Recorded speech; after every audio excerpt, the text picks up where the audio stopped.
money. If you are trying to make a big ticket sale 99 times out of 100, there will be two critical issues about money. First, we need to find out where the buyer stands budget-wise and do that as quickly as possible. The second issue is holding margin for yourself and your company. Are we a master of both what to say and how to say it?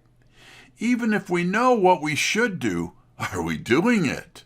Hence the question is, what can we do to improve our performance in this most critical area?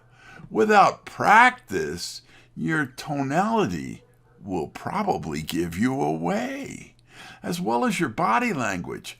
Practice helps big time. Then when it comes time to state the actual numbers, they will be much easier for you to digest than the 4 billion you have practiced. By the way, we have a weekly web-based workshop as part of our program. This is one of those things we help people with, and we look forward to working with you.